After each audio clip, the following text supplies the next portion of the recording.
I have a guest with me on the Miller Lite Jersey Central Newsmaker Hotline who is here to share an incredible story. Think of it as kind of an odd couple, if you will. It's a Hollywood producer and a biotech CEO who have joined forces, and they're teaming up to tackle rare diseases, and there's a very, very touching reason as to why they're doing that. My guest who is with me this morning, I want to welcome in John Crowley here to WCTC. John, good morning. It's Bert Barron, and how are you today? It's good to talk to you. I'm great, Bert. Good morning. Quite a story that we have, and I guess we have to go back. This is the late 1990s when there was a diagnosis that came about, and it kind of changed you and your family's life forever, didn't it? It did, yeah, back in 1998 when our then two youngest children, Megan and Patrick, Megan only 15 months old, Patrick only 7 days old, and we got a diagnosis that they had a rare form of muscular dystrophy called Pompe disease, and they wouldn't live to be but a couple of years old. So pretty life-altering and devastating for sure. That's got to be the worst news, John, that a parent could ever hear. And you kind of sprung into action. Was it an immediate kind of spring into action, or did this kind of take some time for you to kind of figure out what you wanted to do?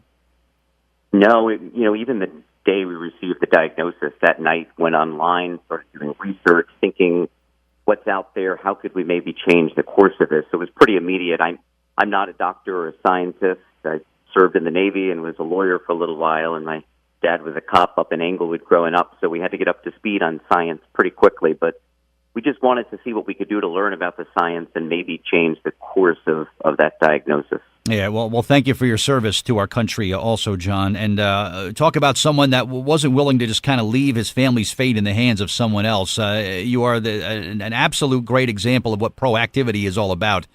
You borrowed $100,000 on your home to start a company to develop medicine that was going to save your own children. Very, very few people would have this sort of idea about this, John. Did people think you were crazy to be doing this and thinking that you were going to be able to formulate a cure or a way to treat your own children?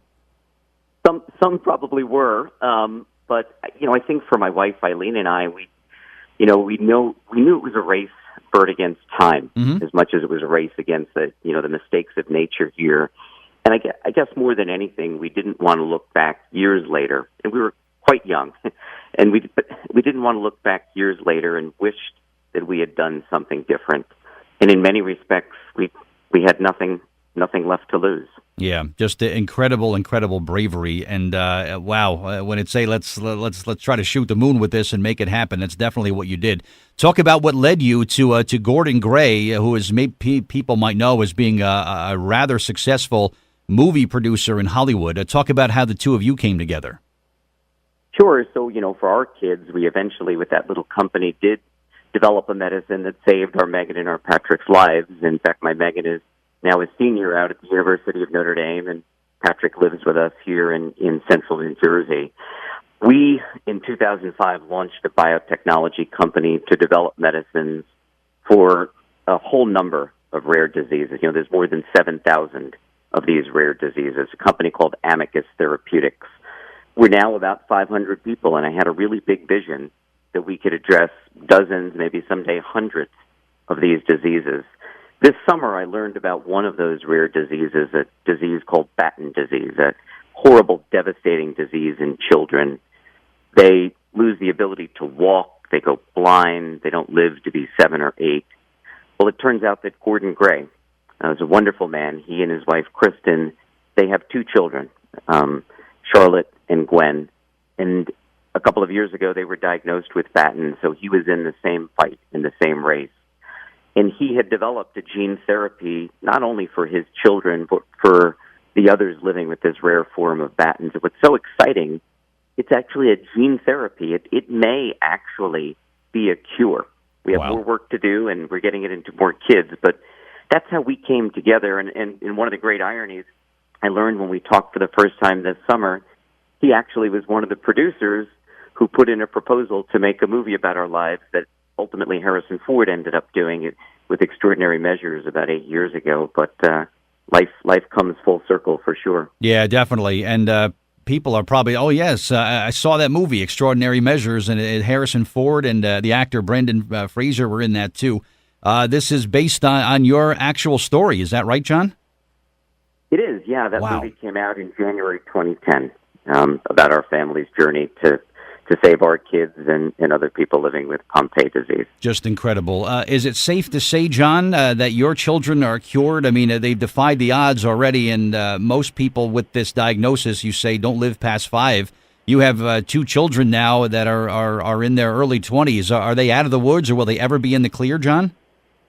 Well, they're not cured. The medicine we developed was a treatment. It fixed their hearts. Their hearts, bird back at the time, were 3 times enlarged, 3 times normal size. The medicine reduced their hearts to normal, so it saved the most life-threatening aspect of their disease. But they're still in wheelchairs, and they still have special needs. The disease, thankfully, Pompe, that they have never affects the mind, so they're incredibly bright. They went through public schools here in New Jersey with the help of a lot of great aides and some tremendous teachers. So we're on a quest now. We're working on developing newer medicines for Pompe that could make them even stronger.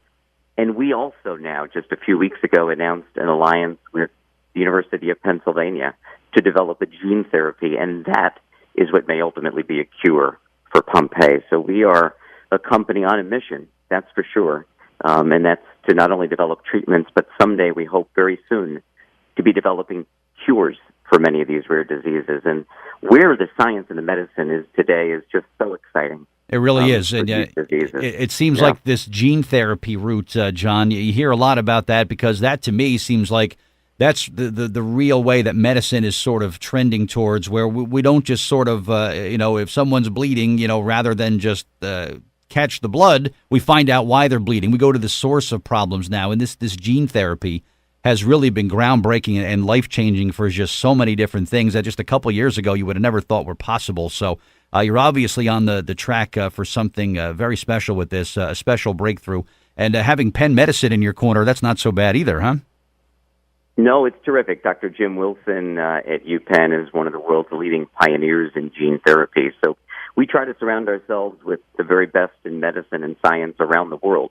We work now in 27 different countries around the world developing these therapies and getting them to patients in the developed and the developing world. We've got a real commitment to get our medicines to every patient living with these rare diseases around the world. Incredible story. If someone was to maybe do a little research on your story and your experiences and where we are compared to where you were, should they look up Amicus Therapeutics? Is there somewhere else, John, you could direct people to kind of see what your story is all about? Sure, Amicus Therapeutics, our website, and in fact, we're always looking to hire some great people as we continue to grow in New Jersey and around the world. So welcome people looking to expand their career, or if you or a loved one live with a rare disease, look at Amicus Therapeutics, look at globalgenes.org. There's a great website, a great resource for people living with rare diseases. Yeah, and I think, if anything, John, on top of what you're doing from the scientific and the medical perspective, you're a living example of giving people some real hope, because I'm sure parents are absolute rock bottom when a child receives a diagnosis like the one that unfortunately you got some years ago. And you're living proof that, you know what, there's hope and there's help, and things don't always have to end with worst-case scenario. Your children still being alive today proves that miracles are possible and great things can still happen. Do you encounter a lot of parents, John, that are kind of going through a similar tough time like you were? Oh, we do. Probably every day I hear from another parent of another rare disease reaching out to me who've learned about our company or learned about our family's journey. And that's exactly it. You want to educate them. You want to provide them some level of inspiration that there are doctors and scientists working on their disease. And now finally, you've mentioned this gene therapy. I read some academic papers back in 1998 when my kids were diagnosed about gene therapy, and I thought, boy, in another year or two, there'll be a cure. Taken a long time, and it's still going to take more time. But you're finally seeing some of these gene therapies work. The U.S. FDA, just at the end of last year, approved the very first gene therapy in the United States for a rare eye disease. And some of the results we're seeing now in kids, adults with these diseases, just remarkable. We really are, I think, now just finally on the cusp of a golden age of medicine. Wow. For rare diseases, for many cancers. Our job now is to make sure we have the best therapies and that we get them to as many patients as quickly as possible. Yeah, that's what it's about. And research is exhaustive, and sometimes it takes years and years to develop just the simplest things. But some of these breakthroughs are just absolutely remarkable. They really are. John Crowley, thank you so much for your time today. Great to speak with you. And the fact that you still have your children is just amazing. And there are really, really great things on the horizon for you and for families everywhere who are facing similar situations. And who knew that someday you'd partner with a guy in Hollywood who was making movies and you guys would have some common ground? Yeah, for sure. Right? Yeah. Yeah. Like I said, my dad was a cop in Englewood growing up, so we didn't go to a lot of Hollywood parties as a kid. But there are some wonderful people like the Grays and so many other families around the world. So, Bert, thank you for the chance. John, thank you, and great to speak with you. Have a great very day. Inspiring story, and thank you for the time this morning, all right?